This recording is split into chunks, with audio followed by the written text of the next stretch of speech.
could always use more heroes.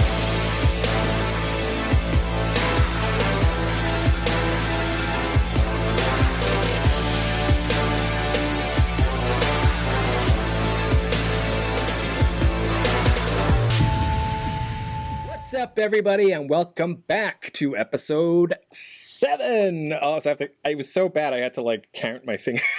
So I was like, wait a minute, 7. How many is 7 again? Of Hero Recall, and we've been away for a little bit. We've been away for a while. That's because last week and the week before last week you were in Indy. No, not last week. 2 weeks ago. Really? Was it been 2 weeks? Yes, it's been 2 weeks. Wow. Last week was the 24 Hours Le Mans. Okay. That's racing. Nobody cares about that. So My hat's related to that. You were racing last week, and the week before you were in Indy. Well, you were watching. I was listening to racing. You were watching more specifically. Racing. Okay.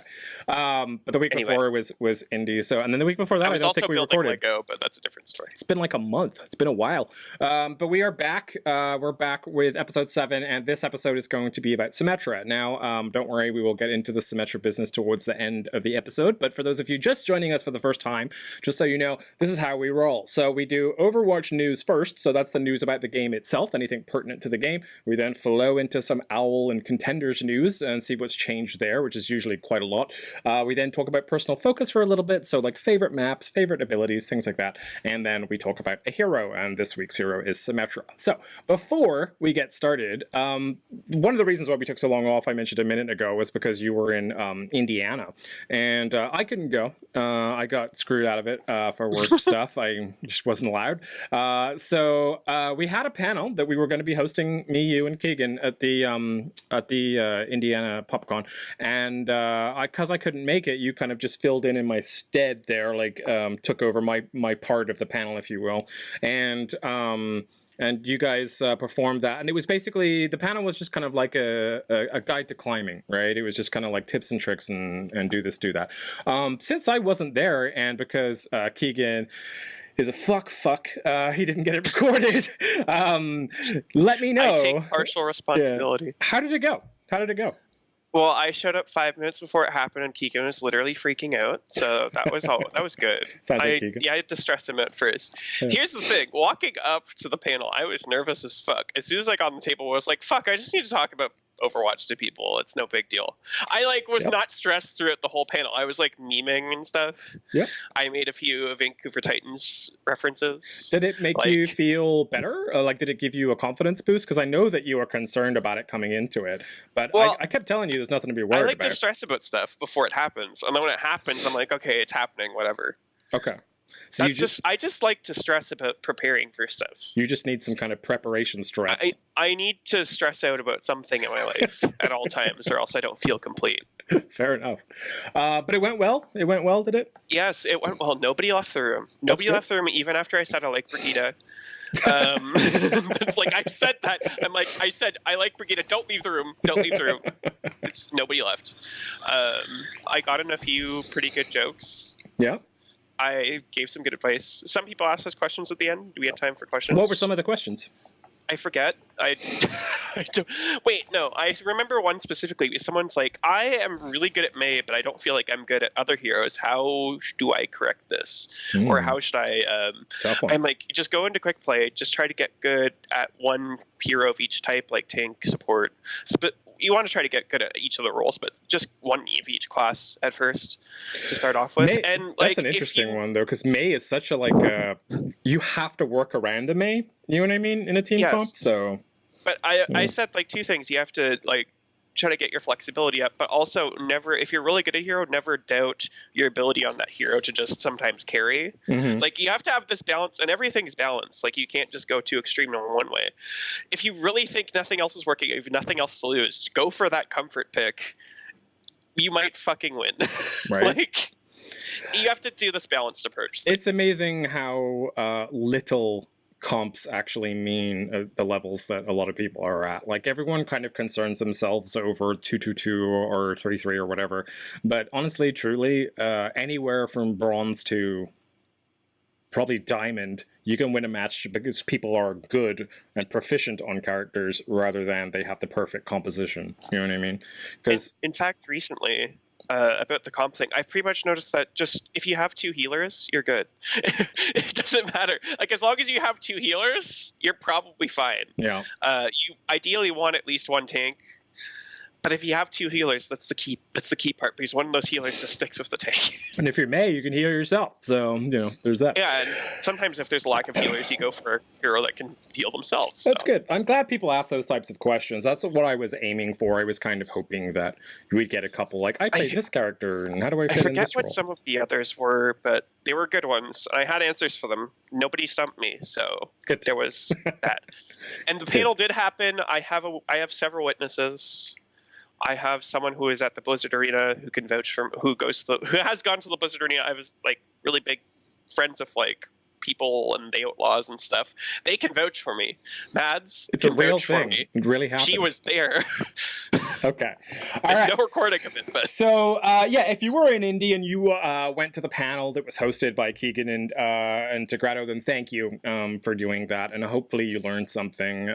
Next year, I am going to make a concentrated effort to make sure that I am there, and maybe we'll do it again. Maybe it'll be more interesting next year. Hopefully and next we get year, a panel again, but the people like us, so getting into the show, maybe talking about Overwatch 2 next year, because guess what, guys? Overwatch 2 is on the horizon.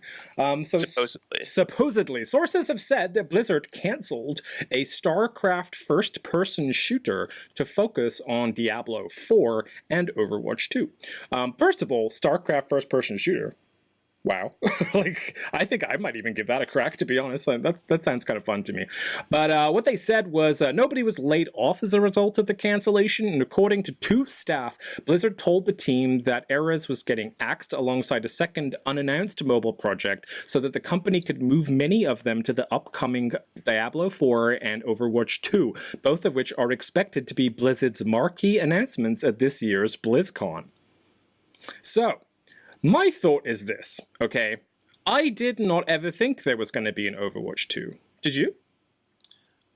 Okay, here's the thing. I still don't think there is going to be an Overwatch 2. You don't? In the sense that it's a sequel. I think it's just going to be an addition to... Not really an addition to the game itself. It might be a different game, but it's not really going to be Overwatch 2, I don't think. I think it's going to be... This is Overwatch in the same universe, but PvE. It's like... You know how you have Destiny PvE and Destiny PvP? It's going to be like a different thing, because it makes no sense for them just to completely replace this game. It's kind of like one of those TF2 games that just sticks around forever and they keep adding stuff. So I don't think it's going to be Overwatch 2 at all in this way that people think. I'm definitely inclined to agree with you, actually. I think for the amount of effort that they put onto like Overwatch League and all this other stuff there, it seems like it would be a little bit out of sorts for them to create a true sequel where it's just like, new characters, some returning characters, better graphics, whatever. But the question I did have, though, like around this project was, if they did do it like that, like it was a new update, what would they really be focusing on? Do you think it would be like a similar cast of characters, or like all the characters and some new ones? Do you think it would be polished, or do you think it would be cartoony, like more realistic or less realistic? Like, how do you think they would approach it if they were going to do it that way? Like a whole new game or a sequel? Yeah, like if it was a sequel. Like a sequel. They'd probably delete some of the more controversial characters, possibly. Like kill them off or something, which I really hope they don't do. And probably bring back some maps and rehash them, remix them, as it were, and then add a bunch of new stuff. But it doesn't seem like that's what they're going to do. Yeah, I think it doesn't seem right. I think it'd be a different type of game. I think it has to be a different type of game. I'm not ruling out that they would do like an RTS or something, to be honest with you. Like, it could be that too, but I'm not sure it'd be that. I think it'll be like, here's the idea I was coming up with the other day, is that maybe it's like it's going to be something like a Destiny-ish game where you are like an Overwatch agent and you interact with the characters in the game. Like you have to fight Talon or do stuff like that. So you're joining Overwatch, but those characters are established in the universe. Like a recalled agent, and there might be classes and stuff like that. I like that. I like that. That's what I think it might, something like that. That's what it makes sense to me. Be difficult to implement powers into that though, because obviously, like, but you could have like Destiny classes. I don't know. Different weapons and stuff. I don't know exactly. It's a tough one. It's probably not going to happen, but I wanted to bring it up because obviously, I mean, there isn't much bigger news in the world than Overwatch 2 when it comes to Overwatch. So we'll keep an eye on it. We'll see what happens. I think, if nothing else, BlizzCon is going to be interesting this year. Considering last year was kind of a, I wish I could go. Stinker with the mobile Diablo announcement. I am pretty confident that this year they're going to double down their efforts. Okay, and the other bit of news coming from the game itself was actually out of Korea. So Korean law enforcement officials have put out kind of this statement, if you will. There's now a punishment law for account sharing or boosting for online games that's going to start being enforced on June 25th, which is tomorrow. From when we were recording. It says, receive a cash-like compensation in online game and you do account sharing or boosting and you may be sentenced to less than 2 years imprisonment or a fine of up to $17,000. So clarification on this, is this like actual Korean like law, like real law? Yup. This just goes to show you people, and I've been telling people for a long time that the culture in Korea is so, like, they're so accepting of gaming, and they're actually putting out punishments for this shit. Like, this just shows the culture in Korea, how they're so, like, they recognize that gaming can be a job, and that this shit is just, like, it's bad. They're acknowledging it. I'm almost wondering if it's too harsh, but maybe it's not. I think the prison time is a little too harsh. The prison time, but I think that would be in extreme cases. Yeah, but like prison seems a little harsh for boosting an Overwatch account. You know what I mean? Like you're in the same place that murderers and rapists are. But so, still, like if you're considering, is it really that different if you're thinking about people maybe boosting and then somehow they get into pro gaming? Is it really that different from like fixing gambling? That's a good point. But like you have to think about it. Like it's a business over there. Like they treat it like it's business. They farm. There's whole farms that are just getting people like accounts for like World of Warcraft and stuff. That's crazy. So it's so like you have to think about the culture over there and how they see it, and how in this part of the world a lot of people still see gaming as some sort of fucking joke. Right. Like Korea is doing good things. That's what I'm saying. And that's why there's so many esports players coming out of Korea that are really good. They definitely respect it, don't they? They definitely have a higher level of respect for that.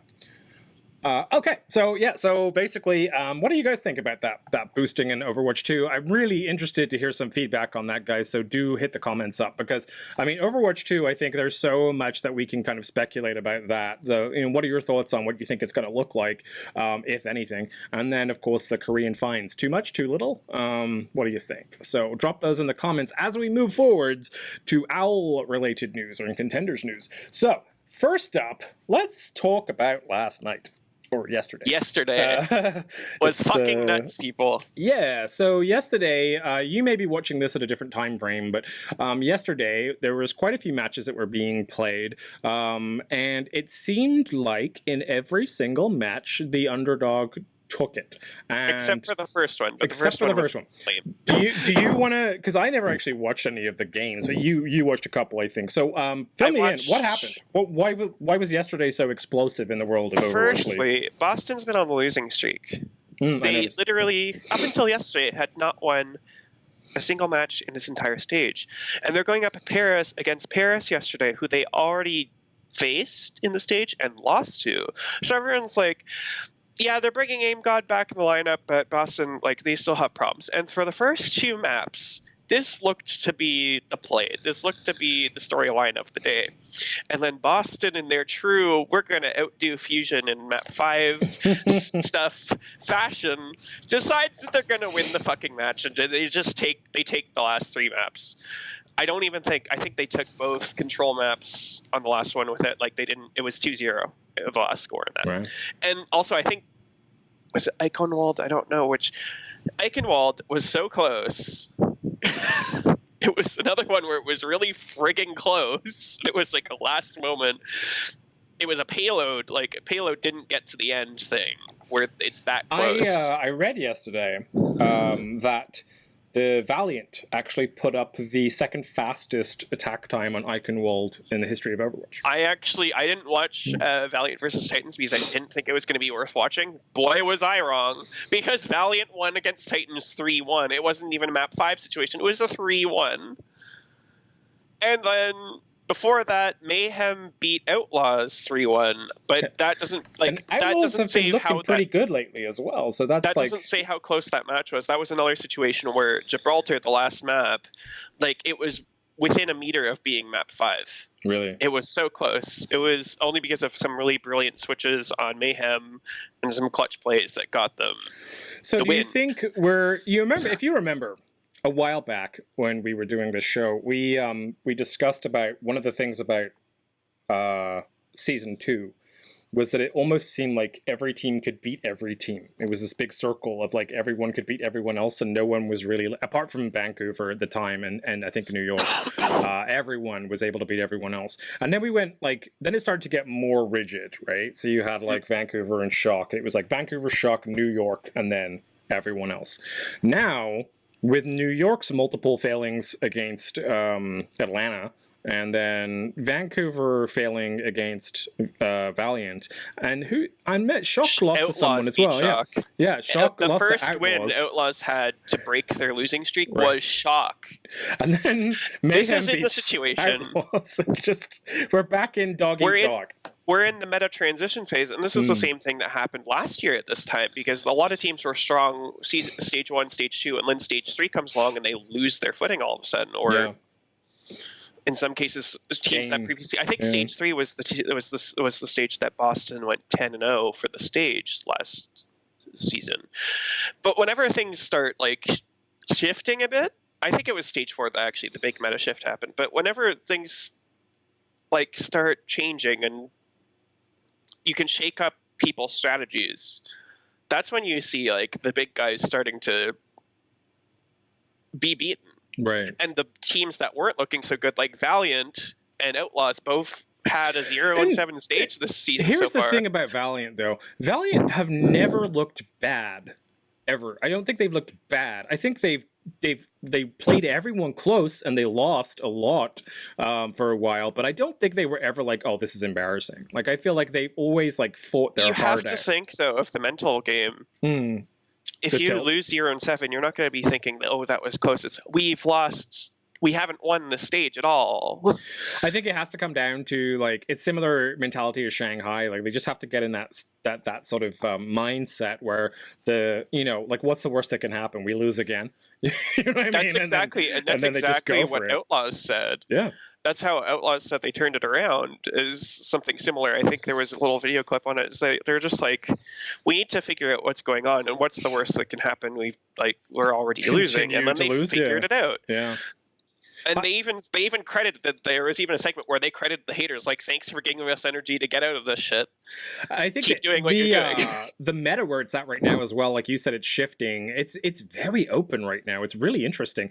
There's not that many straight up goats versus goats rounds anymore. Boston, in fact, they're only running one dedicated tank. I mean, not Boston, Houston. They're only running Muma as their dedicated tank player. Other than that, they're running Linkser, Dante, and Jake. Those are 3 DPS players. If it works, it works. Linkser usually goes to the Zarya if needed. Right. And that's when they start not looking as good. They still can usually do some good things, but not quite as good as when they're on the 3 DPS situation. But they're mostly running 3 DPS and 1 tank. Why not? And there's also a lot of Wrecking Ball showing up now. Speaking of the... which Ang must be happy about. Yeah.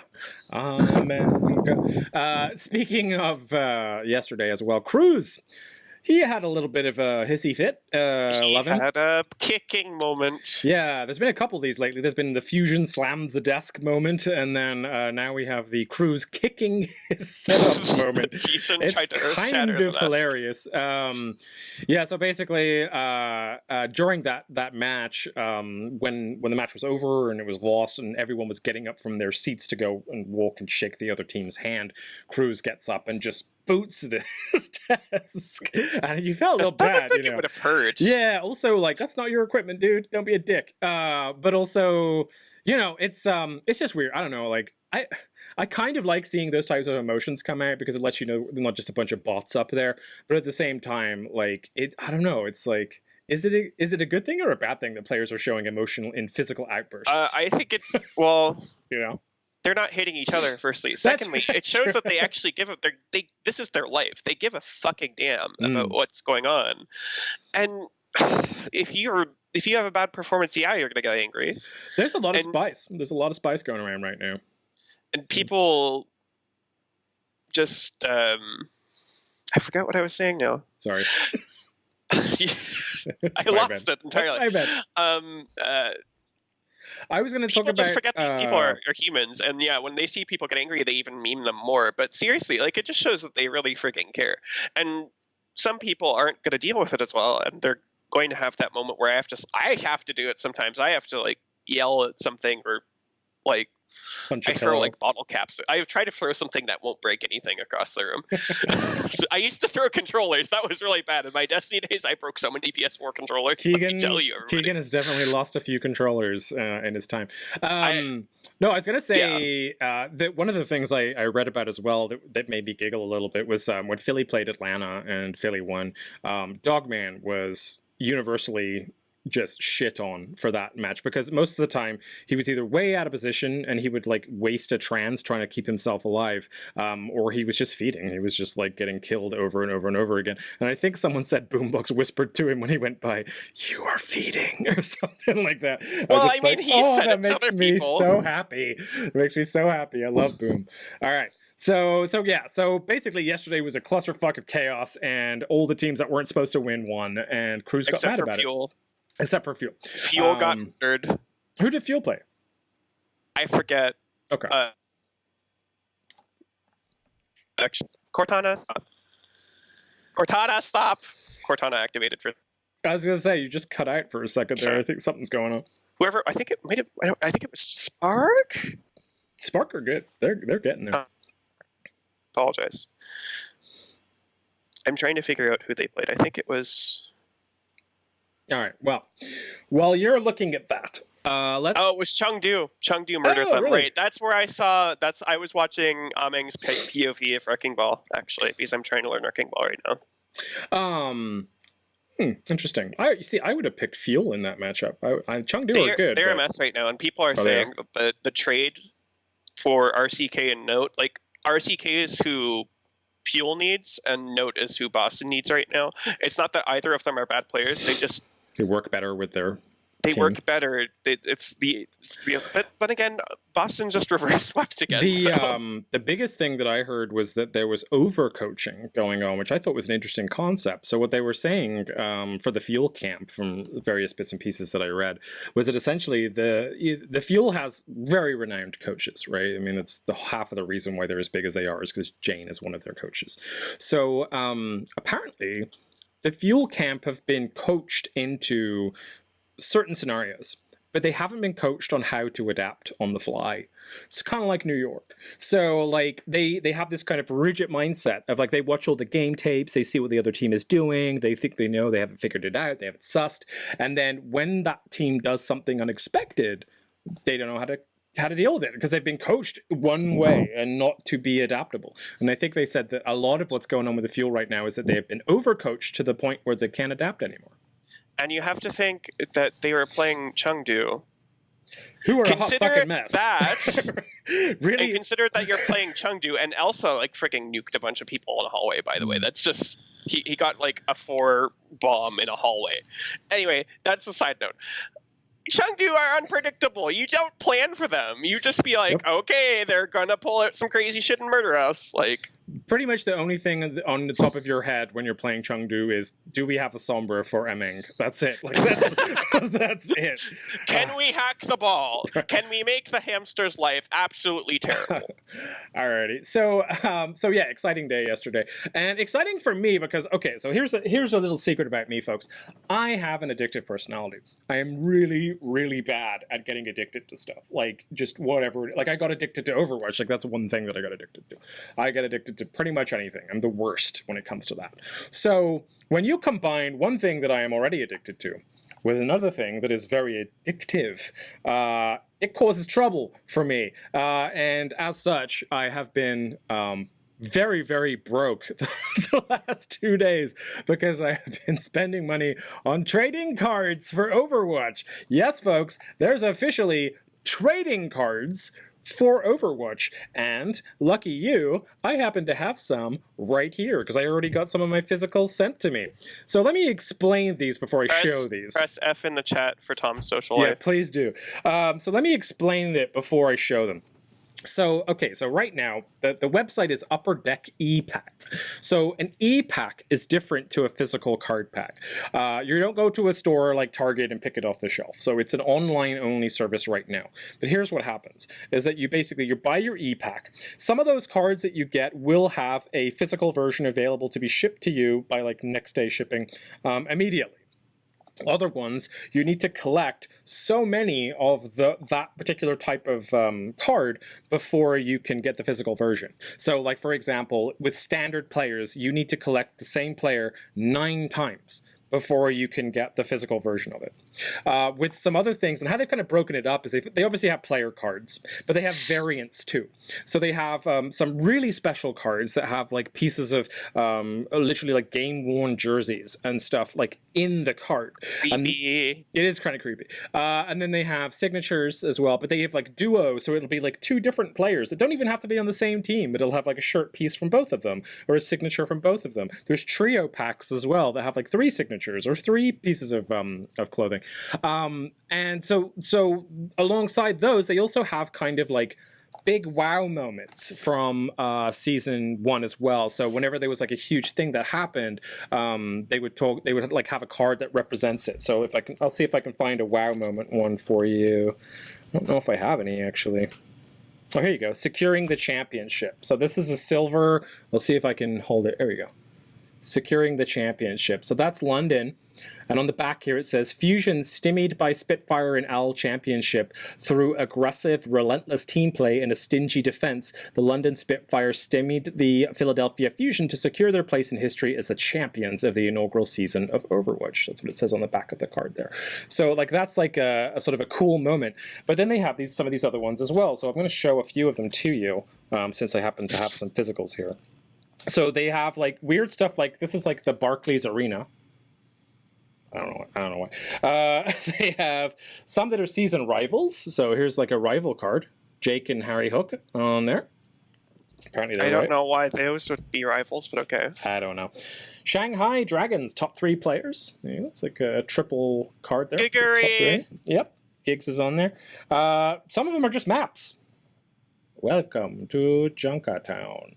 And then here's the really cool ones, guys. So here's where we get into, and I have a bunch more on the way. And I'll be honest with you, like, so there's 2 ways you can get these cards. Like you can either have them shipped to your house or you can have them shipped to a website called comc.com. And that stands for checkoutmycards.com.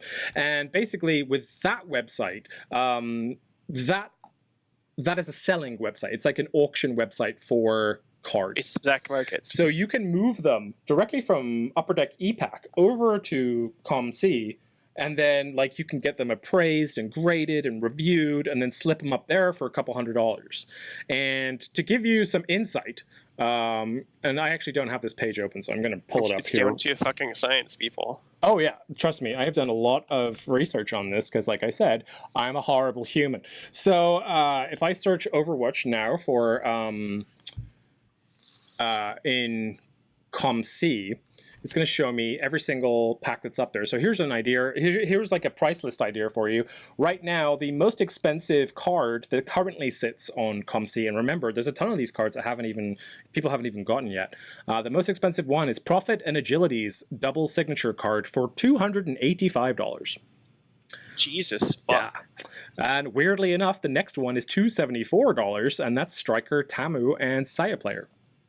We also have Tamu, OGE, and Unko. That's $274. Just a solo like bit of Tamu's shirt, $202. Linkser and Baby Bay, 2 pieces of their shirt, $175. Just a solo Carpe autograph, $153.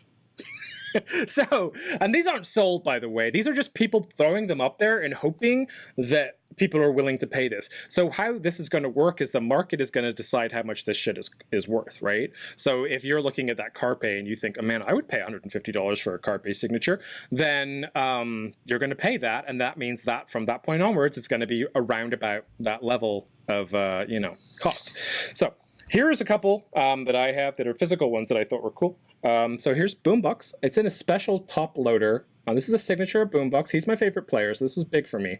You can see his signature is fucking awful, but it's a real signature. It's real ink, and there's actually like a piece of tape. I don't know if you can see it there. There's like a piece of tape underneath that kind of goes over the top so it doesn't get smudged. Here is for New York XL fans, a bit of Meko's shirt. And a signature. This is actually an inked fragment. So this is like a double thing. So it's a little bit of fragment and a signature. So it's very special. And then here's a special OGE holograph card for the All-Star thing there. You can see there's some shininess going on in the background.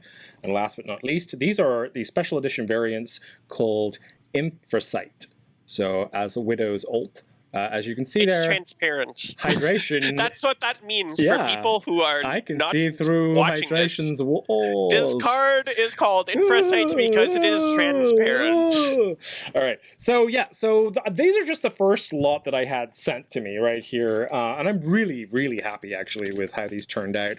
I do have some really, really good cards. I'm not going to like tell you what they are, but what I will say is this: if you're looking to trade, Madrizzle 1 is the way to go. Madrizzle 1 on Upper Deck E-Packs. I got like 505 cards on there.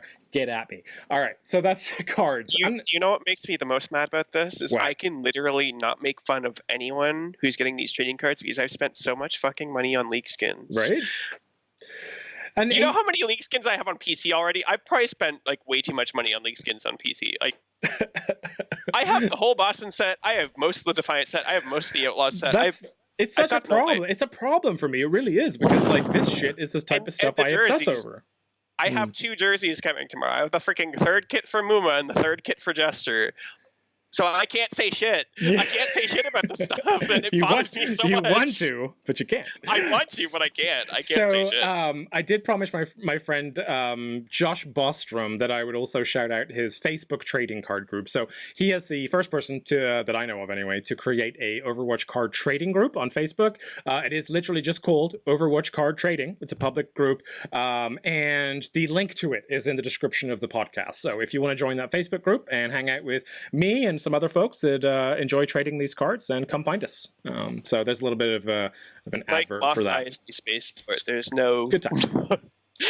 I can't even think of the line right now. My mother would hate me, but there's no something hive of scum and villainy in the universe. Alrighty, so wretched hive. That's it. That's my fun excursion into the world of trading cards, and I'm bad at it for that. So outside of that, we also have a little bit of news that came down from Fissure, actually. So Fissure, sort of perpetually troubled individual, isn't he, Fissure? I feel like he's always in somebody's bad books. You know what I mean? He's always done something. So Fissure is actually feeling the sting a little bit of all the hours that go into becoming a professional Overwatch player, and he has, as such, said that he would like to sit out the entirety of Stage 3, perhaps even the game altogether. So he's borderlining retirement right now. You've never been a big Fissure fan, have you? Or were you? No, not so much. He's played for a lot of teams. His plays have been very great, but he seems to have some sort of problematic things going on because, I mean, he switched teams. This is his 3rd team. Yeah. This is his 3rd team now, and he has barely played. And you have to think there's something going on. Apparently, this one might be more of a mental game thing, but we're in that phase now where we're seeing the game's a few years old now, and some of the pro players are starting to retire because they're just burning out. So it might be one of those situations. Yeah.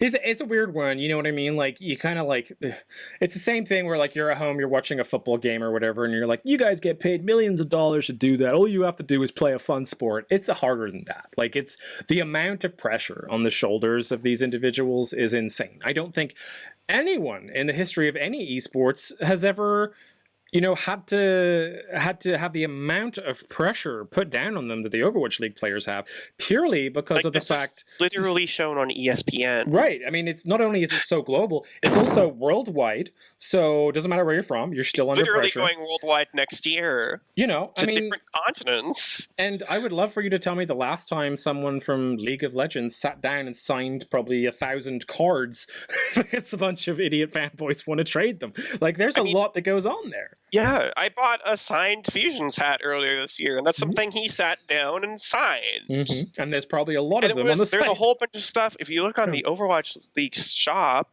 there's a bunch of third kits that they had ready that were signed by multiple players, and they're selling these things, and they're selling some of these things in frames, and it's just like, this is real. Yeah.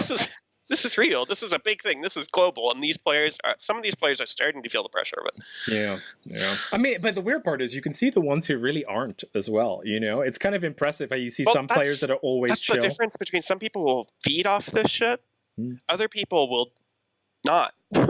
And actually, for 1 second, bringing it back to cards. Yeah, I know it's going to be a problem for them.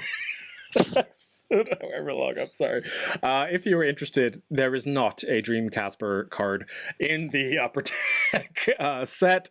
I assume that, being inappropriate with children kind of cancels you from trade cards. So you'll be happy to know there is no Dream Casper for Boston in the inaugural season. And there's some errors. On a side note, on another digression, I recently read a thing of a whole bunch of Chinese fan nicknames for players. Apparently, his nickname from the Chinese fans is Convict. Well, it could be worse. It could be worse. They call him There's a bunch of funny ones. I forgot what they all are, but that's the one I remember. As long as they're not calling him Kitty Fiddler San or something like that. No, they call him Convict. Yeah. They call him Convict. He's already been caught. All right, so the other and last bit of big news coming from the OWL and Contenders universe is about Fusion University. So it's Contenders. So Fusion University, man, it's kind of weird. So they basically have just dominated Contenders for a while now. They literally have only lost one match ever. Right. It's North American Contenders. Embarrassingly good team.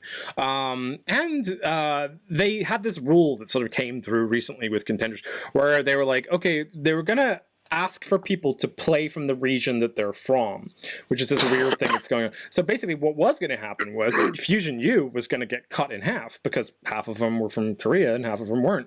So they said, what if we all go to Korea? There's no kind of weird region locks over there. So we can, they were moving the Korean players out of Contenders, but over to Korea, but the Western players are allowed to go to Korea. I don't understand it. I'll be honest. I don't know why it's like that. But they decided to up sticks and fuck off to Korea. They're doing it because Contenders is supposed to be a building ground, and because there's so much Korean talent, and this isn't a knock on Korea, there's so much Korean talent that the Contenders teams are going to hire more Korean players because it's easier. It's easier to get. But they're trying to develop other places. They're trying to develop North American players, European players, and all that stuff. So that's what I think the reasoning behind the region locking, however you feel about it, is. So here's the official comment from Tucker, who's kind of one of the community guys for Fusion U. So I'll read it as he wrote it. It's a twit longer. So just wanted to give some clarity on the decision to move Fusion Uni to Korea. We have an amazing team and we don't want to break them up. The reason we invest the time, energy, and money into Contenders is to develop talent for the Fusion. We have always had the vision that evaluating players from all regions will help us build a superior in the long term. A superior is supposed to be a superior team, I assume. This is how traditional sports function.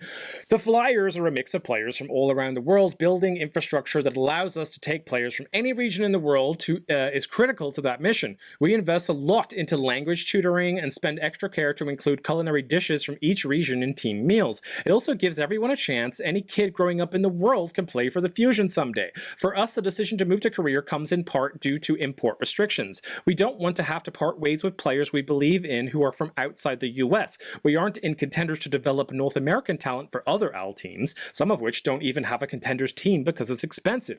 We're in it to develop talent for Fusion. Developing region-specific talent is Blizzard's job, World Cup, etc. The contenders prize pool doesn't even cover a tiny fraction of what we spend on players, coaches, and things like housing, and we've won every one.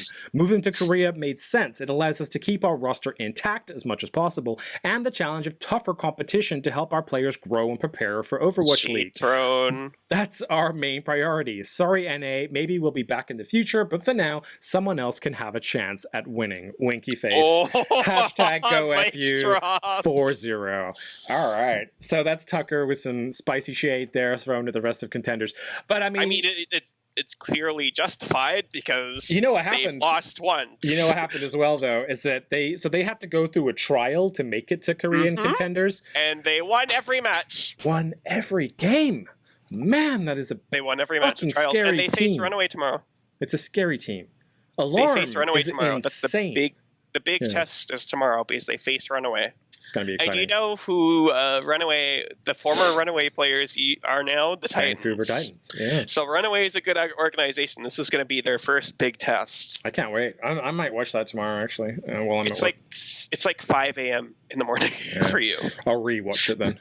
Alrighty, so that's the end of our news for OWL and contenders. Moving into the personal focus. So I opted this week to keep it kind of easy. So I have 2 questions for you, my friend. Number 1, what is your favorite map to defend on? And number 2, what is your favorite map to attack on? Go. Favorite defense is Numbani. Numbani?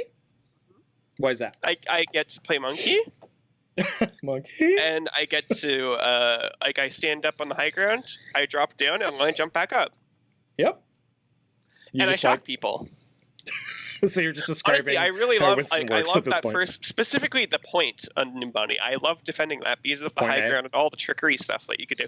It's Even a as fun point. Reinhardt, like when people go through that hallway, you can screw with them. And I have like really good hearing as far as direction, not being able to necessarily tell what the noise is, but I can tell that there's a sound, and I can probably tell, oh, that's a person moving. I could tell when they're going beneath, and I just have really good. I know that map, that point very well, so I really enjoy that defense. Okay.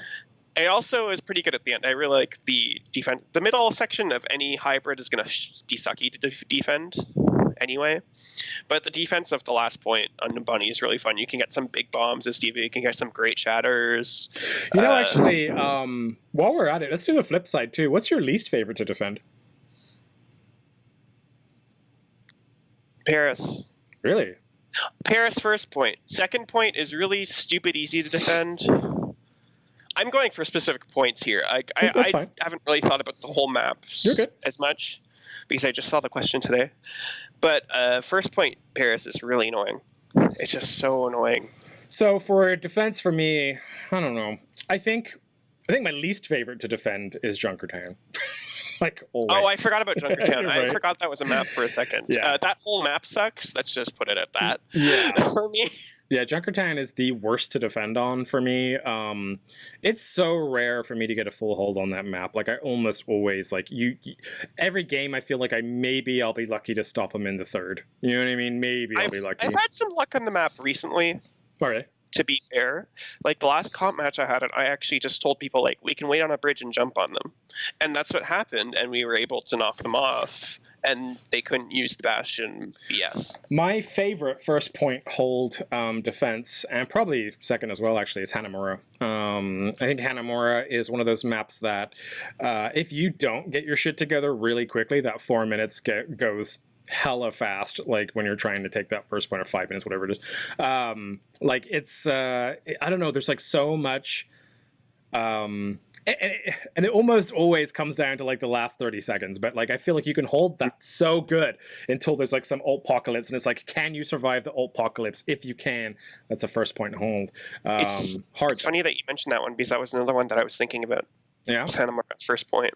Yeah, it's a fun one. I like that a lot. What about? I used to hate it, but I like it now. What about your favorite map to attack on? I think it has to be King's Row.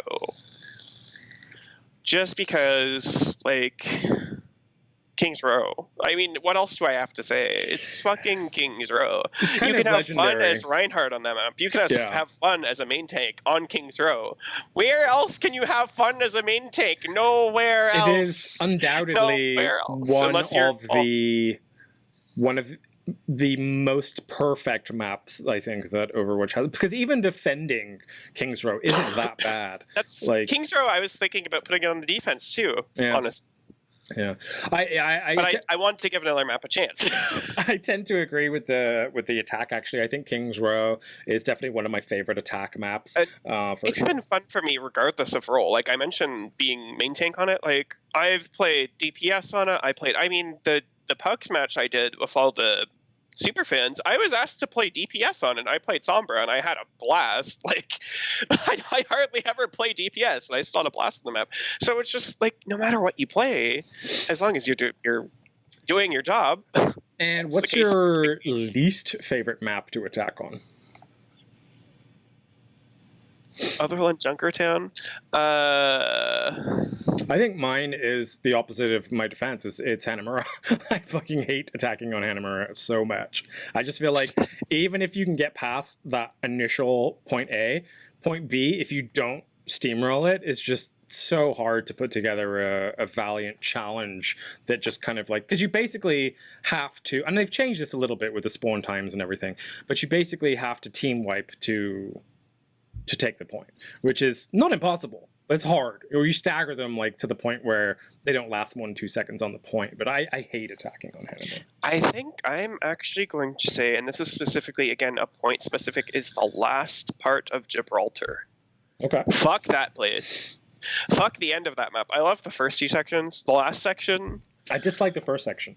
I don't mind the second or third. I dislike the first a lot. Third one, again, and this is actually where Outlaws lost the match yesterday, is on that last part of Gibraltar. Like, people just come out of spawn and they, like, pull Bastion and murder you.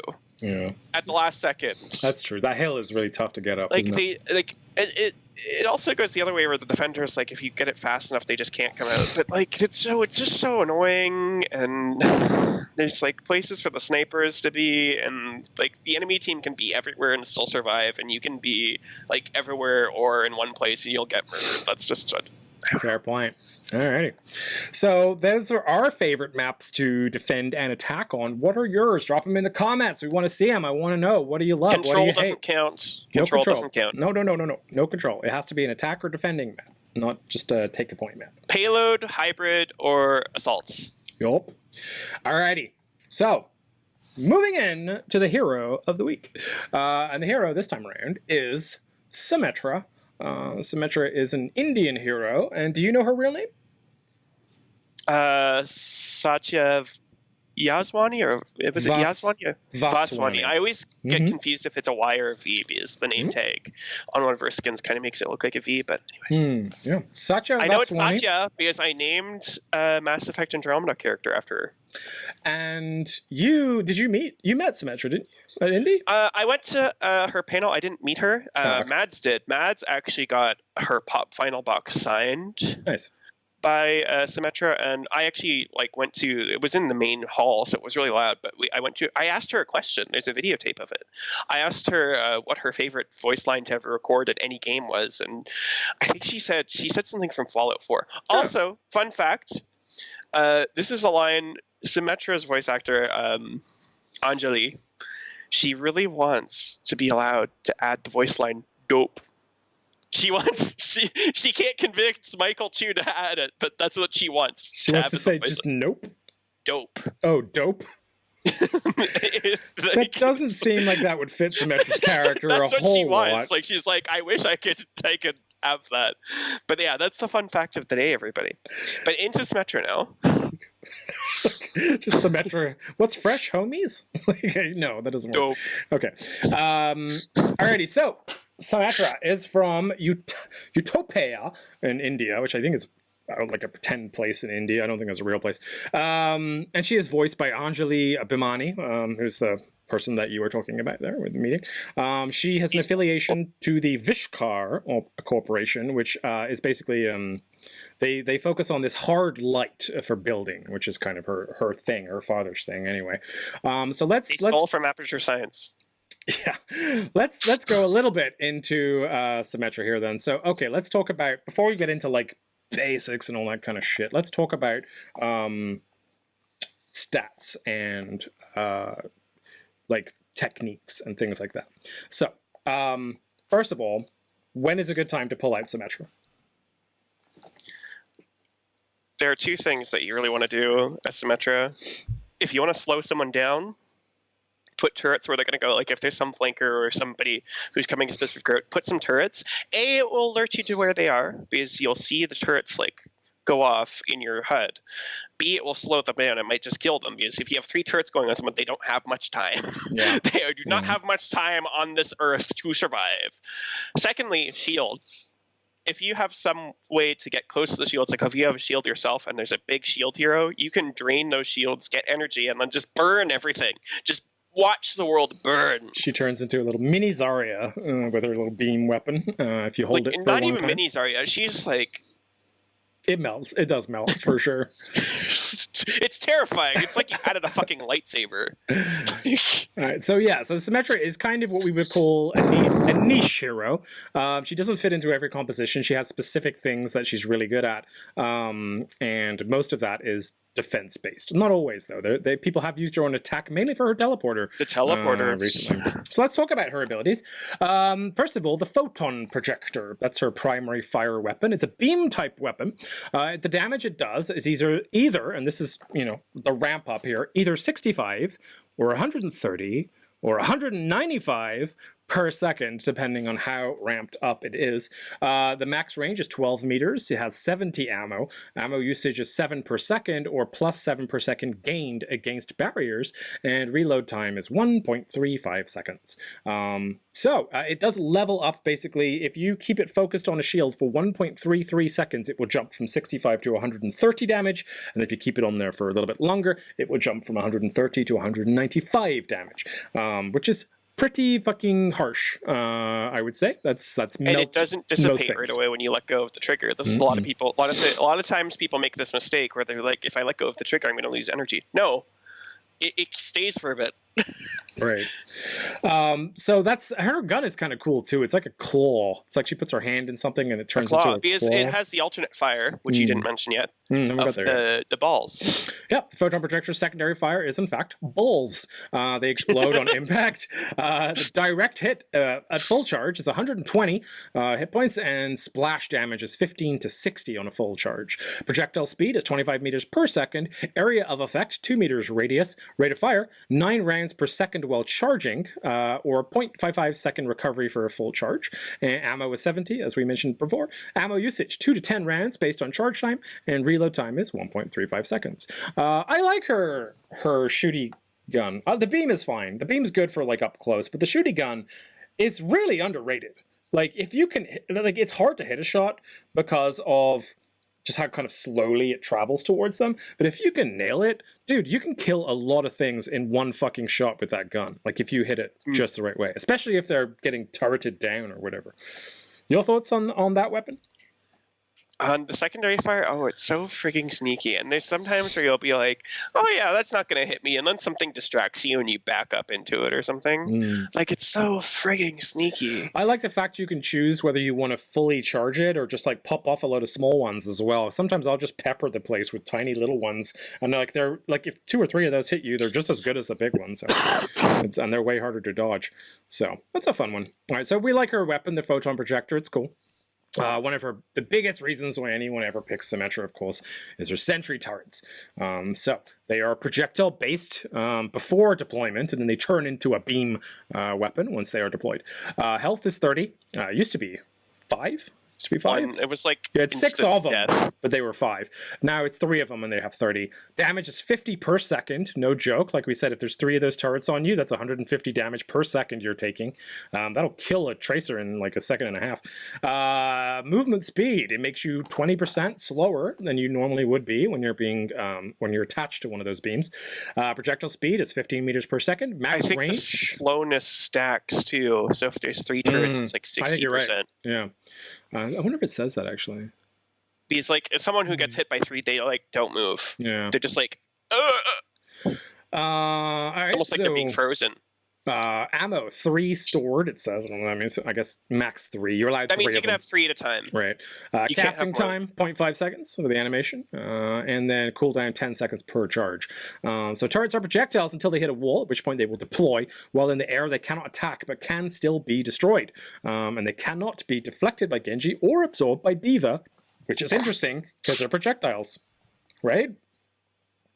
D.Va is not all powerful. I thought she should be able to eat those. I think that's fair. If D.Va can eat dynamite from Ashe, she can eat a fucking turret. Anyway, teleporter. The other big reason why people love Symmetra.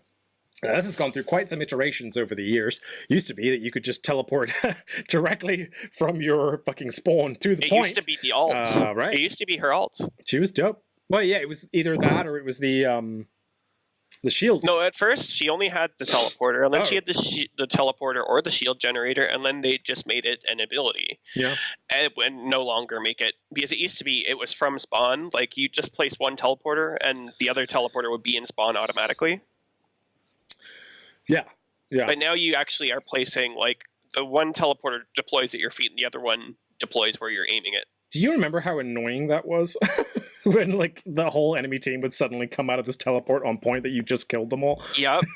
Just like, and imagine you pair that with a Mercy. You used to be able to res everybody. Yeah. You could have a Mercy full res the team. They die and then they come back like 5 seconds later. Alrighty, It's so bad. Her teleporter has a health of 50 and 250 in shields. Healing wise, it regenerates 30 shields per second after avoiding damage for 3 seconds. Max range, it heals itself, by the way. Max range 25 meters. Area of effect 1.5 meters. Interact range. Casting time 0.8 seconds. 2 seconds deployment. Duration 10 seconds. Cooldown 12. So it does require players to use an interactive key to use the teleport. So usually that's bound to, you know, I guess on PlayStation it's L3. I don't know what it is on F. F. There you go. Press F to pay respects. F in chat and for to teleporter. And there are certain things which can be teleported automatically without you having to do that, such as turrets and D.Va bombs. Side note about press F is that on Busan with the karaoke, if it's default, press F to karaoke. Really? That's what it is. Sorry. That's a side note. Sorry to distract you all. You're fine. Back to your regular scheduled programming. So, yeah, teleporter can be used in conjunction with other heroes' specials and abilities. Most notably is you can throw a mech through it. The mecha bomb, yeah, that goes through there. I've tried a couple things that did not succeed before now, just for experimentation's sake. I was trying to think. I did one the other day. I had some ult, and I really can't remember what it was. I think it was May's ult, and I threw it into the teleporter to see if like it would go through, and it didn't. So I was disappointed. Just the whole around the teleporter got iced instead. But I was like, that should go through, surely. You know, like I don't know. Anyway, not everything will go through. Some stuff will go through. Turrets, like her turrets will. Her and turrets, you can but actually also place Torb's the turrets. This is something that people do to be extra. I've done it before, and it feels freaking amazing when you do it. You can put all 3 turrets on the ground, like in the same spot. Put a teleporter, and it just instantly teleports, and then you have 3 turrets, like instantly shooting the enemy team. Yeah. And it usually takes them a couple seconds to figure out what it is. I've definitely done that before. It's super OP, that actually. I enjoy doing that very much. I usually do it the other way around. I should do it that way. That's the best way to do it. I usually like have the teleporter up and then I'll fire the turrets at the teleporter. No, if you That's put the turrets slow way down to do first, it. they immediately start shooting. Good call. It's Good call. ridiculous. Tips with Tigrato. And her ultimate ability is Photon Barrier. Photon Barrier has a health of 5,000, which I didn't even know it could be destroyed, frankly. That's interesting to me. I've made it fizzle. I wonder I've if you never could actually like... seen it get destroyed. I actually, as Symmetra myself, was draining it the whole time, and it started fizzling. I wonder if you could, like, and it has to have health combo. because that's how EMP works. Is EMP doesn't actually just destroy; it actually destroys barriers. It does damage to the barriers. Right. I'm just trying to think if there's a single, like, combination of ults you could do that would take it down. Like, I can't think of, like, I was thinking, I don't think it would be worth it. Matrix, and yeah, I think you're right. It would not be a fair trade. But I've actually made it fizzle as Symmetra. Like, there obviously were other things hitting that barrier because Symmetra alone can't drain it. But I was like charging my laser off it the whole time because the enemy team wasn't on the point yet. But I was like, if they come on point, I'm going to be charged up, bitches. You just wait. And it started fizzling. Like, I actually saw, like, it started, like, doing all this weird staticky shit. That's cool. Yeah, I haven't ever seen that. That's awesome. Max range, 25 meters. Area of effect, literally infinite. It covers the entire map. Or lengthwise. When they said that, I thought they were joking. I thought, there's no way that... Nope, as soon as it came out, you could... Yep, sure as shit. It'll get you in spawn. And then duration, 15 seconds. Charge required, 1,500 points. So, Symmetra. Also, fun fact, if you use a colorblind mode, it gets fucked up. Like, your friendly one will look like an enemy one. Yeah, that is weird. Yeah. I know because I use colorblind modes, not because I'm colorblind, but because I want to be able to see the kill feed better. Barrier has infinite range, passively generates 1% ult charge per 3 seconds. The ability ends when it takes 5,000 damage, or the duration ends, whichever happens first. Can be placed from anywhere, including spawn, since it covers the entire map. Orientation can be changed by pressing the ultimate key, again, like May's Ice Wall, which is a pro tip for those of you who didn't know that. You can change it either way. You can do that with Baptiste ult as well. I did not know that. Wow, just learned that. Wow, that's awesome. Okay. So, it's interesting. Console differences. Unknown. Assumed turret damage is reduced by 30%. I wonder if that's true. I don't know. There are a few things that are slightly different on PC, like actual stat-wise. Like, I think Farah has a slight difference. Interesting. But that's mostly because of control scheme stuff. Okay. Like, they have to account for things that you can do. So, anyway. Before we get into, like, the fun nuts and bolts of Symmetra, let's talk a little bit about her story, because she's not got a whole lot of lore. There's a little bit that sneaks out in there once in a while. So here we go. Symmetra literally bends reality. By manipulating hard light constructs, she crafts the world as she wishes it to be, in hopes of engineering a perfect society. Symmetra believes her actions serve the greater good in society, though there are times when she wonders whether the control and order she desires are truly best for humanity. Symmetra is on the autism spectrum. She has demonstrated traits associated with the condition such as having trouble with social interactions, suffering from sensory overload, and preferring environments that are structured and harmonious. While Symmetra does not hesitate to carry out missions of dubious morality for her company, such as digging up blackmail material to sabotage competitors, she dislikes killing and only resorts to lethal force if she has to. Fucking could have fooled me. So that's a little bit about that. Anyway, so her background, Satya Vaswani grew up in Hyderabad, India. By her relocation, it was not a pleasant environment to grow up in. Following the Omnit crisis, the Vishkar Corporation of southern India began the laborious process of creating new self-sustaining cities to house the nation's displaced population, such as Utopia, which was created using radical hard light technology that enabled its archetypes to shape the city's streets, utilities, and living spaces in the blink of an eye. After she was identified as one of the few capable of becoming a light-bending architect, this side story coming up, she's going to be Korra, the, was it Airbender or whatever. Vaswana has plucked from extreme poverty and placed in the care of Vishkar's Architect Academy, never to return home. Isolated and lonely in her new life, Vaswani immersed herself in her education and training. She quickly grasped the applications of the technology and was one of the top students in her class. Vaswani approached the hard light manipulation differently than her peers, with their more procedural mechanical constructions, instead weaving her constructs in the motions of the traditional dance of her homeland. Though she was one of Utopia's top architects, the Vishkar Corporation saw far greater potential in Vaswani's abilities, giving her the moniker Symmetra. Vishkar sent her on clandestine missions around the world to uphold its corporate interests and expand its influence into other countries. So, that's Symmetra, her little in a nutshell. I really think origin she's story. a very interesting character, and I really love that bit of story where she actually incorporates traditional dance moves into her construction. Because you'd think all the others, it's like it's something like out of an anime, honestly, where all the other people were like, we have to do it this procedural way, and then the one character's just like, oh, la la la la la, I'm gonna do this dance and do it like all pro, and everyone's just like, how the fuck? But yeah, I love that. I love her character. She's got this kind of moral ambiguity, but almost as if she's fighting with it. Like she's starting to figure out. I actually do think she will kind of see things opposite eventually. I think there is a lot of story between her and Lucio that needs to be told. Because Lucio's father used to actually work for Vishkar, and that's why Lucio stole the technology. Like they say, I think he says like his father got tricked into doing something or whatever. So he stole the sound technology, like the healing and all that stuff, back, as it were. And Symmetra, like that's why they have the interactions. Like you need to give back what you stole. And it's like, oh, you need to ask your people where it came from in the first place. So I'm with you. I think that she definitely has some good in her. I think she wants there to be good, but I think that it's very difficult for her to do that because she just has been grown up around this kind of, hard light architecture where she was coerced into doing all these kind of shady haven't been things. Challenged enough yet. Yeah. How old is she? Let's do guess Symmetra's age because it's been a really fun game so far. What do you think? 31. Younger. 27. 28. Oh, I was close. 28. I actually wasn't as far off as I have been in the past. She's probably making a lot of money for a 28-year-old as well. I mean, being in the head of the corporation and all that kind of shit. I know about making lots of money at a young age. Yay. For money. All right, here's some trivia, folks. Chris Metzen has hinted at Symmetra possessing ulterior motivations. According to Michael Chu, Symmetra is not an evil character in the same vein as Reaper or Widowmaker, though her actions could lead individuals within the setting to view her as a villain. A magazine image of Symmetra could be found in an outhouse on Route 66. The image was removed in a later patch.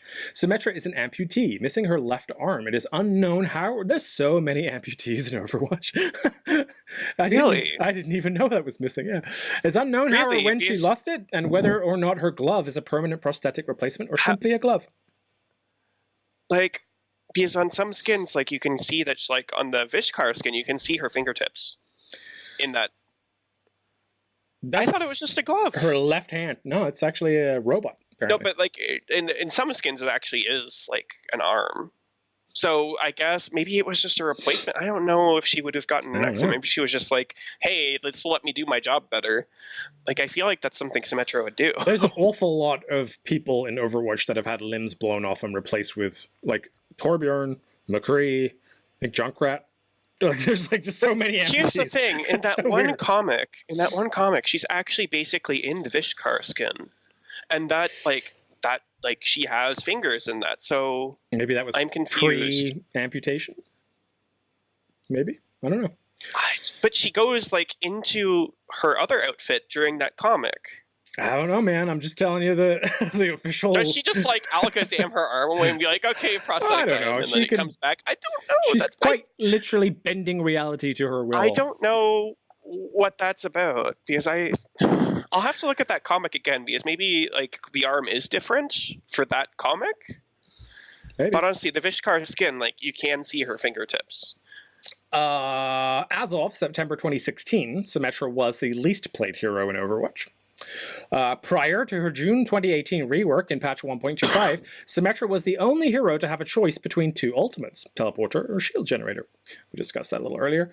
Symmetra can place sentry turrets on a basketball in the spawn room and then carry said ball out onto the field using her photon projector. However, the turrets will be destroyed if they make contact with any walls, floors, or objects. That would be amazing. I don't know if she can carry balls with the photon projector anymore, because it was the previous one that did the auto lock. You're right. So I think that might be old trivia. Might be dead. A vampire Symmetra cute but deadly figure was made available during the Halloween Terror 2018 event. I also don't think she can put the turrets on anymore. I think they took that away too. I know that Arisa can still put her shield on those, so maybe. I don't know. Yeah, because that doesn't damage people. That's true. Okay, voice lines. Moving into voice lines. What are some of your favorite voice lines for Symmetra? And you know the rules. Okay, so I have a favorite combo of mine of hers, which just is a complete mindfuck, is, am I supposed to be impressed? Impressive! It just, like, people stare at you like, what? That's And funny. then, of course, I can't think of a lot of other ones right now, but there's one that stands out as setting up the car wash. Oh, yeah. That's a good one. Or, what's another one? There's one more. It's like... I forgot it. It was in my head. I'll see if I can remember it. So one of my favorites is it's a homage, if you will, to Portal, which is when she goes, "The treat is a lie," which is a good one. I like that one. I also like the how unsightly. Just very. I almost wish Moira had that voice line. I think she could give that the sass that it deserves. And also the ever passive aggressive. I have taken your opinion under advisement. That was the one I was thinking about. That was it. That was the one I was thinking about. There you go. I have taken your opinion under advisement. I do like that a lot. All right, what do we know about her skins? What are her best skins? Let's talk about that. Vishkar? Describe Vishkar to me. It's the one that, like, she's in the outfit, and it actually has her name tag on it. She's in the uniform for... What's it called? For work? Vishkar Corporation. Mm-hmm. Literally, the name of the skin is the corporation. How did I not remember that? It's the white and purple one. I think the other one's Architect. I don't like the colors in that one so much. And yeah, you can see your fingertips in that one. Look closely, everybody. And then the other one that I really like is Oasis. And that's the one where she has like the helmet. And at first I didn't like it because of the helmet, but if you look at the My Reality highlight intro with that helmet on, it looks so epic with just like the face thing. And the teleport is like this beautiful lotus thing. And it's just like, that skin is awesome. I actually have quite a few that I like from Symmetra. I don't play her that much, but I really do like... I think the vampire skin's good. I like that one. I think the dragon skin is better. That's the one where she has the one that she attacks you with in Junkenstein's Revenge, where she has the full-on like the sorceress headdress thingy and everything. Yeah, or not the sorceress, the summoner. Yeah, that's it. Yeah, the summoner skin. It's called dragon skin, but yeah.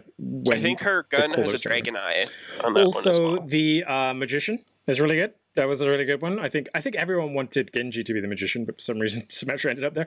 And last but not least, the figure skater. That was her Summer Games. Also pretty good. I like that. I thought that was a really cool one. It suits her very well. I don't think it was Summer Games. I think it was Winter. Wonderland. Oh, it might have been. Yeah, Winter Wonderland. Right. They don't have a Winter Games one, which disappoints me, but not yet. Anyway, maybe in the future. Alrighty. So let's talk about. We've already talked about her best uses a little bit, which is what we normally talk about here, which is basically like she's very powerful in defense for shutting down entry points, I think is her kind of main thing. And for just being kind of like just like sowing seeds of chaos into a fight. You know what I mean? Because if Symmetra's on the point and she's puts alive, pressure on main tanks, basically. Like if she has any large object, even without a shield that she can charge up on, like she's going to put pressure on your team to do something. She can carry a fight. She puts by you herself. on the clock. Mm-hmm.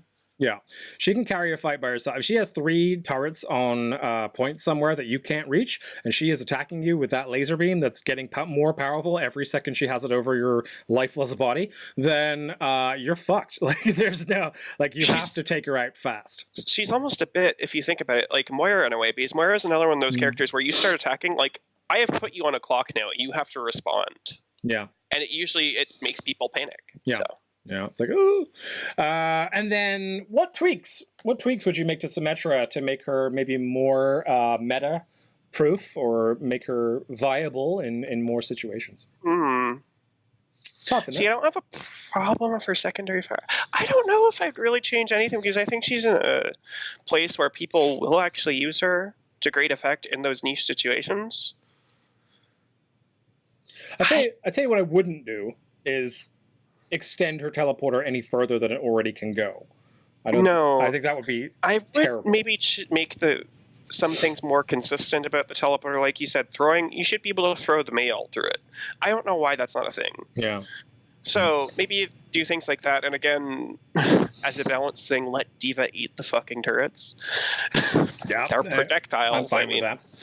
Yeah, because that could really help out. There's so many times when you just get 3 fucking turrets thrown at point, and like if you were D.Va and you had the ability to chew those up on the way in, I mean, you could shoot them, but you know, being D.Va and just swallowing them up, I think, you know, would be easier. It's funny how like for tweaks to her, we're talking about how to make other people more effective against her, which I guess goes to show she's not in a bad spot at all. Like there are players that can play Symmetra at a low level and carry the shit out of every single game that they're in. Basically, it's just quality of life things. That's the only thing that would change it. And she's even used very infrequently, but she's actually been used in Overwatch League to effect. Yeah, like seriously? Mostly just for like 1 point, but still. First like, point horizon. If there's a character that sometimes at least gets used, like it's consideration to possibly use, that's usually a good sign that they're in a decent place. I think tweaks to balance her out. I think her teleporter could probably do with a little less shield. I think it should be easier to kill than it is. The idea, I think, is that you set it up and get out of there fast. I think those things take quite a bit of hacking away at them to get them down because they regenerate, you know? So it's like you have to consistently like pile into it to I get feel rid like of it. if you're in a position where you're able to shoot it, though, it's either somewhere where it's off the point and you really shouldn't be attacking anyway because you're going away from your team, or it's in the middle of your team and you all can destroy it really quickly anyway. That's fair. That's my counterpoint. That's fair. What about the gun? The fact that she has to like hold it to charge it. I wish there was almost like, I would almost be more happy if instead of the hold to charge, like there was a stagnant amount of power that it put out, but it was like a direct, like you're shooting it, like you're not like boom, like it was just like it could still be a projectile. That would be nice if it like had, but you know, like somewhere, maybe not the full charge. If it had like 75% of the charge, but that was what it fired all the time, and it just had a constant fire rate. That would be nice. Right. I do like having the option. But I feel like because I have to charge it, like I don't want to use it because I have to use an extra brain cell to figure out how long should I charge this thing for. That's true. That's true. Alrighty, so that's Symmetra, and she's really a very interesting hero. She doesn't get utilized as much as most people would like in pro play. Unless you're but in gold. She's a hell of a character, and I really like the fact that it's representative of the autistic community as well. On there, having someone on the autism spectrum is kind of, I mean, Overwatch is super like into that anyway, but it's just cool that they did it. You know what I mean? Just cool that they did it. And the thing is, it's also not a defining trait.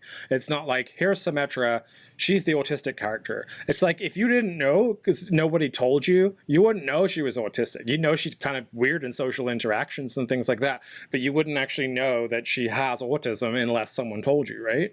I wouldn't have known at all. I would have thought she was just kind of a bitch to everybody for no reason, you know? But yeah, I think that's really cool that they do that. That was actually one of the questions I really wanted to ask Anjali Bhamani about, but we never got that interview, unfortunately. So, but yeah, so all in all, good character, not particularly a prime pick, but definitely niche and works very well on certain points. Agreed? Mm-hmm. Agreed. Cool. And that's it. That's Symmetra. That's Hero Recall, episode 7. That's all of it. So today we talked about Overwatch 2, Korea getting really, really nasty with the ban hammer on boosters yesterday, which was just a clusterfuck of people winning that weren't supposed to win. Kruise getting mad about that fact. Trading cards. Mad Drizzle 1. Come get me, boys. I got all these to trade. And then Fusion U going over to Korea. Fissure considering retirement. Our favorite maps to attack and defend on. And finally, Symmetra. How was this episode for you? Did you have a fun time? I keep just, let's just like your little wrecking ball. That's hella I like cute. showing him off. I bought too many pop vinyls at Indie PopCon. Oh yeah. Let's not go into that. I got Punk Tracer. Well, thank you for mine. He said you bought me Constantine, which is one of my favorite people ever. So I really appreciate that. As far as Overwatch ones, I'll just quickly go over it. I got Punk Tracer. I got Wrecking Ball as a gift. That was Matthew. I got Brigitte and Farah. Was that the first time you've got Brigitte? Yes. Cool. Finally, I haven't bought any in a while. I just went into Indie PopCon like the only thing I'm going to buy and bring home is pop finals. I'm kind of weird. Although I did buy this hat. I have to like really like something to buy a pop of it. You know what I mean? Like I feel like I have 3 pop vinyls, 4 pop vinyls. The one you bought me, which was the Constantine. I bought the Cultist Zen because fucking cultist sent. And I bought Moira when she came out just because she hadn't had a pop for like fucking years. And then I got given Doc what is it? Doc Brown from Back to the Future? Christopher Lloyd's guy? I don't know. That was in like some weird loot crate or something anyway. But yeah, pops are fun.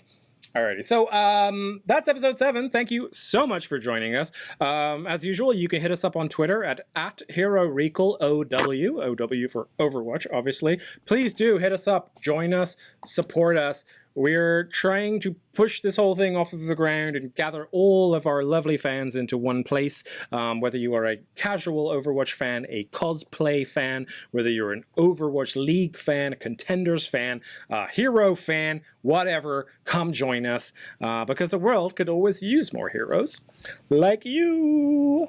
Bye.